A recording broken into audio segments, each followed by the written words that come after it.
You're now watching Showbiz Now, your daily showbiz update. Game na game nga na sinagot ni Julia Barreto ang mga tanong sa kanya ng mga reporters matapos magpaunlak ito ng interview.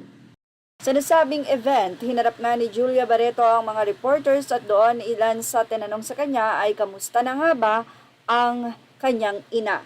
Tatandaan na ospital si Marjorie pero wala doon si Julia dahil ito ay kasalukuyang nasa kanyang trabaho. Samantala, maasahan naman ng boyfriend na si Gerald Anderson na isa sa naghatid kay Marjorie sa ospital kasama ang mga kapatid ni Julia Barreto. Ayon kay Julia, stable at maayos na ang kanyang ina na si Marjorie at ayon sa kanya ay hindi niya daw kakayanin kung sakaling may mangyaring hindi maganda sa inang si Marjorie.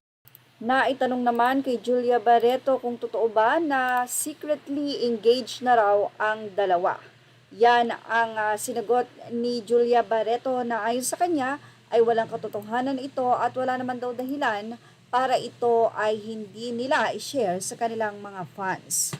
Medyo naguguluhan nga na sagutin nitong si Julia Barreto ang mga tanong sa kanya o medyo nape-pressure na nga ito kaya naman sinabi nila na bakit daw siya minamadali or bakit sila minamadali ni Gerald Anderson. But anyway, pinabulaanan nga ni Julia Barreto na sila ay sikretong engaged na ni Gerald at kung sakasakaling mangyari daw to ay masayang-masaya siya na i-share ito sa kanyang mga fans. Nga nasabi natin na game nga ang sinagot ni Julia Barreto ang mga tanong sa kanya pero isa lang ang hindi niya sinagot at tila napa-walkout nga itong si Julia Barreto sa naging tanong sa kanya kung ano daw ang masisay nito matapos nga na magbeso-beso si Gerald Anderson at ang ex nito na si Maha Salvador sa isang event kung saan ay nag-viral nga sa social media which is for sure alam na ito ni Julia. Nga sinagot ni Julia Barreto ang tanong na ito at napa-OMG pa nga ito at biglang nagpaalam sa mga reporters kung saan ay hindi na nga niya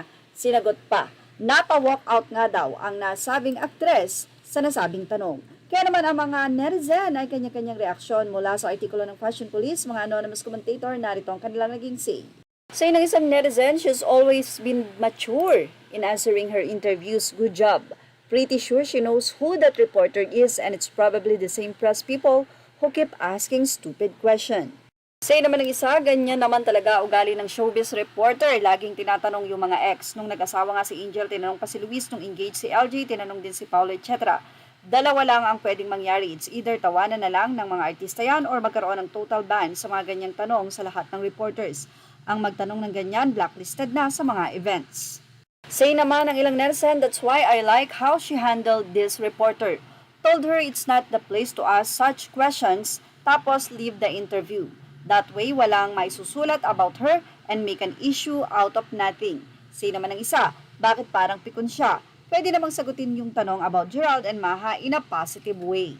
Well, yan po ang ating showbiz na update. Ano masasay niyo about dito? Dapat ba sinagot ni Julia ang tanong about kay Maha and Gerald? Or tama lang ang ginawa niya na hindi niya na ito pinansin? Yan ang ating showbiz na update. Images are all credit to the rightful owners and thank you for watching Showbiz Now.